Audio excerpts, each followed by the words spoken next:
ಚಲಿಸುತ್ತಿದ್ದ ಕಾರಿನ ಮೇಲೆ ದೊಡ್ಡ ಬಂಡೆಯೊಂದು ಬಿದ್ದು ದುರಂತವೊಂದು ಸಂಭವಿಸಿದೆ. ಕಾರ್ನ ಸನ್ ರೂಫ್ ಮೇಲೆ ಬಂಡೆ ಬಿದ್ದ ಪರಿಣಾಮವಾಗಿ ಮಹಿಳೆಯೊಬ್ಬರು ಸ್ಥಳದಲ್ಲಿ ಜೀವಾಂತ್ಯ ಕಂಡಿದ್ದಾರೆ.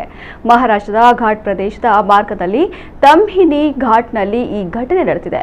ಮಹಿಳೆಯೊಬ್ಬರು ತಮ್ಮ ವೋಕ್ಸ್ ವ್ಯಾಗನ್ ವರ್ಟಸ್ ಕಾರ್ನಲ್ಲಿ ಪ್ರಯಾಣ ಮಾಡುವಾಗ ಕಾರಿನ ಮೇಲೆ ದೊಡ್ಡ ಬಂಡೆ ಬಿದ್ದಿತ್ತು. ಕಾರ್ನ ಸನ್ರೂಫ್ ಮೇಲೆ ಬಂಡೆ ಬಿದ್ದಿದ್ದ ಪರಿಣಾಮವಾಗಿ ಪ್ರಯಾಣಿಕರ ಸೀಟ್ನಲ್ಲಿ ಕುಳಿತಿದ್ದ ಮಹಿಳೆಯ ಮೇಲೆ ನೇರವಾಗಿ ಬಂಡೆ ಬಡಿದಿದೆ.